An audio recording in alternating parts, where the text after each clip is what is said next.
Welcome back. Good to have you here. Okay, so in our last video, we talked about the fact that when he came here, we had to settle somewhere. So we ended up staying with family, found a place in short order, was living there for a little bit. And in the beginning, he came up kind of on the same tip that he had been acting on when we were living in Jamaica. He was quiet, he was humble, he met all of my family, everybody loved him, thought he was such a great guy because, he was very soft spoken and he was extremely helpful. He was a person who loved to cook and had no problems cooking. He cleaned when he had to clean. Everything just seemed great. Like everything was good in the beginning. There was just I had no major issues with him to speak of. But the one thing that I did notice when he got here is that he started, like, the anger, the attitude, the aggression, the criticisms. It was always present. And I chalked it up to the stress of him moving here, like coming from a completely different spot to be here now. It's very stressful, whatever.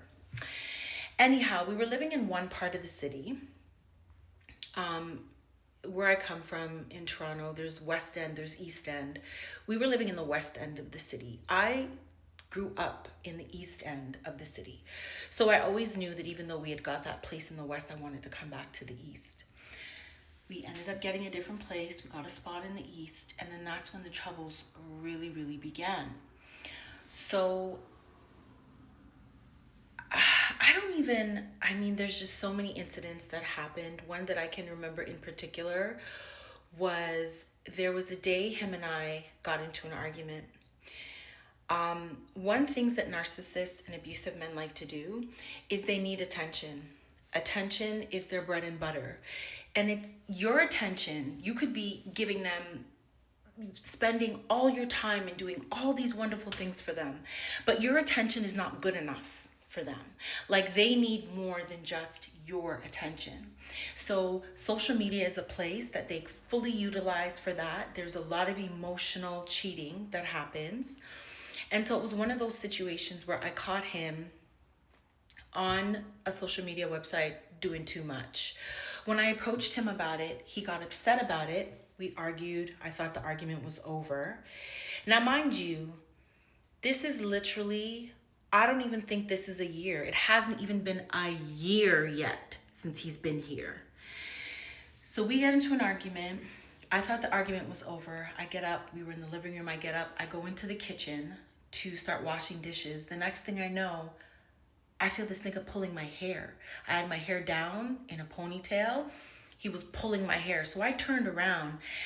And if it's one thing I'm going to be honest about, is that growing up in a house where you see your mom having your father put hands, I told myself from a young age, I'm not going to let no man put his hands on me and get away with it. So when he pulled my hair, and he spun me around, I spun around with a box across his face. Now, mind you, yes. That wasn't the best way to solve the problem. I shouldn't have been putting my hands on anybody, but he put his hands on me first. When I did that, who told me to do that? Who? Because when I did that, then he spun around or caught back his hand and equally gave me back a box. But of course, his box is going to be hotter than my box to him.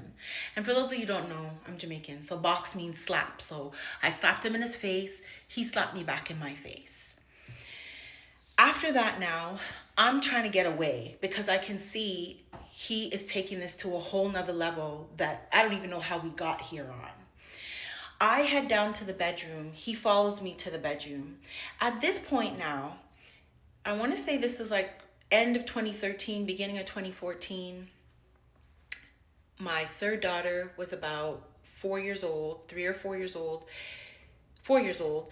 And my youngest, my son, who I had with him the September of 2013, was a baby in the crib. So this argument is going on. My son is in the crib sleeping. My daughter's in her room sleeping. When the argument started, they still hadn't woken up.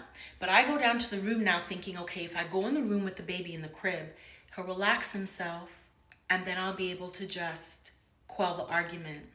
Nah. That nigga followed me to the bedroom, then proceeded to fling me on the bed and strangle me. Yeah, strangle me. All I know is I'm lying on the bed. I can't breathe. Next thing I know, I hear my daughter say, "What are you doing, Daddy?" When I look, my daughter comes into the room. She sees what her dad is doing. She's mortified. He lets go of my neck and gets up. I can tell you, to God be the glory, my little baby girl saved my life that day. Because had she not walked in the room, I don't know if he would have let go of my neck. So this was really one of the first major like fights him and I had ever had, and definitely the first sign that I seen of how aggressive he could have gotten and how dangerous he was. Did that stop me, or did that make me decide I should leave? No, because shortly after the whole thing, he started crying and apologizing profusely for his behavior. So that is only one incident. There's lots more to discuss. But remember, God did not put you here for anybody to beat on you.